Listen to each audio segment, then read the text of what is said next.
ವೀಕ್ಷಕರೇ, ನಟ D boss Darshan ಅವರ 49ನೇ ಹುಟ್ಟುಹಬ್ಬವನ್ನ ಇವತ್ತು ನಟ ದರ್ಶನ್ ಫ್ಯಾನ್ಸ್ ಗಳು ರಾಜ್ಯಾದ್ಯಂತ ತುಂಬಾನೇ ಅದ್ದೂರಿಯಿಂದ ಆಚರಿಸುತ್ತಿದ್ದು, ನಟ ದರ್ಶನ್ ಅವರ ಫ್ಯಾನ್ಸ್ ಗಳ ಕ್ರೇಜ್ ಮಾತ್ರ ಯಾವತ್ತಿಗೂ ಕೂಡ ಅನ್ಲಿಮಿಟೆಡ್ ಮತ್ತು ಎಂಡ್ಲೆಸ್ ಅಂತಾನೆ ಹೇಳ್ಬೋದು. ಸ್ಯಾಂಡಲ್ವುಡ್ ನಲ್ಲಿ ಇಷ್ಟರ ಮಟ್ಟಿಗೆ ಕ್ರೇಜ್ ಇರುವ ನಟ ಯಾರು ಅಂದ್ರೆ ಅದು ಚಾಲೆಂಜಿಂಗ್ ಸ್ಟಾರ್ ದರ್ಶನ್ ಅಂತಾನೆ ಹೇಳ್ಬೋದು. ಯಾಕಂದ್ರೆ ವೀಕ್ಷಕರೇ, ಮಾಧ್ಯಮಗಳಾಗಿರ್ಬೋದು, ಸರ್ಕಾರ ಆಗಿರ್ಬೋದು, ಎಲ್ರು ಕೂಡ ನಟ ದರ್ಶನ್ ಅವರಿಗೆ ಏನೇ ಅವಮಾನ ಮಾಡಿದ್ರು ನಟ ದರ್ಶನ್ ಫ್ಯಾನ್ಸ್ ಮಾತ್ರ ಯಾವತ್ತಿಗೂ ಕೂಡ ನಟ ದರ್ಶನ್ ಕೈ ಬಿಡಲ್ಲ ಅನ್ನೋದಕ್ಕೆ ಮೊನ್ನೆ ರಿಲೀಸ್ ಆದಂತಹ ಕರಿಯ ಸಿನಿಮಾನೇ ಸಾಕ್ಷಿ ಅಂತ ಹೇಳ್ಬೋದಾಗಿದೆ.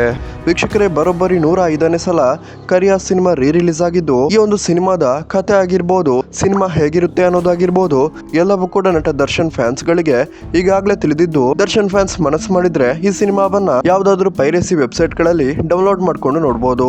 ಟಿವಿಯಲ್ಲಿ ಕೂಡ ಈ ಒಂದು ಸಿನಿಮಾ ಅದೆಷ್ಟೋ ಸಲ ಪ್ರಸಾರವಾಗಿದೆ. ಆದ್ರೂ ಕೂಡ ನಟ ದರ್ಶನ್ ಫ್ಯಾನ್ಸ್ ಮಾತ್ರ ಕ್ರೇಜ್ ಎಷ್ಟರ ಮಟ್ಟಿಗೆ ಇದೆ ಅಂದ್ರೆ, ಕರಿಯ ಸಿನಿಮಾ ಮತ್ತೆ ಮತ್ತೆ ರಿಲೀಸ್ ಆದ್ರೂ ಇದನ್ನ ಥಿಯೇಟರ್ಗೆ ಹೋಗಿ ನೋಡಿ ಥಿಯೇಟರ್ ಅನ್ನ ಹೌಸ್ಫುಲ್ ಮಾಡಿ ಥಿಯೇಟರ್ ನಲ್ಲಿ ಹಬ್ಬವನ್ನ ಮಾಡ್ತಾರೆ. ಇದು ನಟ ದರ್ಶನ್ ಫ್ಯಾನ್ಸ್ ಇರುವಂತಹ ರಿಯಲ್ ತಾಕತ್ತು ಅಂತಾನೆ ಹೇಳ್ಬೋದು.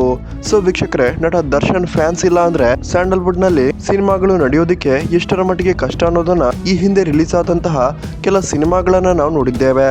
ಯಾಕಂದ್ರೆ ವೀಕ್ಷಕರೇ, 2025ರಲ್ಲಿ ರಿಲೀಸ್ ಆದಂತಹ ಎಲ್ಲಾ ಸಿನಿಮಾಗಳಲ್ಲಿ ಕೇವಲ 3-4 ಸಿನಿಮಾಗಳು ಮಾತ್ರ ಹಿಟ್ ಅಥವಾ ಸಕ್ಸಸ್ ಆಗಿದ್ದು, ಬೇರೆಲ್ಲಾ ಸಿನಿಮಾಗಳು ಕೂಡ ಹಾಕಿದಂತಹ ಬಜೆಟ್ ಗಳನ್ನೇ ರಿಕವರಿ ಮಾಡೋದಿಕ್ಕೆ ತುಂಬಾನೇ ಕಷ್ಟಕರವಾಗಿತ್ತು.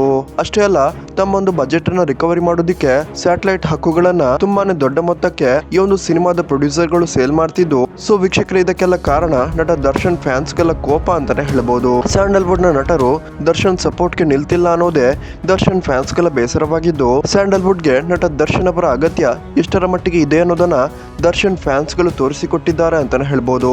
ಸೊ ವೀಕ್ಷಕರೇ, ಯಾರೆಲ್ಲ ನಟ ದರ್ಶನ್ ಅವರ 49ನೇ ಹುಟ್ಟುಹಬ್ಬಕ್ಕೆ ಶುಭ ಹಾರೈಸುತ್ತೀರಾ, ಈ ವಿಡಿಯೋಗೊಂದು ಲೈಕ್ ಮಾಡಿ ಮತ್ತು ನಿಮ್ಮೊಂದು ಶುಭಾಶಯಗಳನ್ನ ಕಮೆಂಟ್ ಮೂಲಕ ತಿಳಿಸಿ.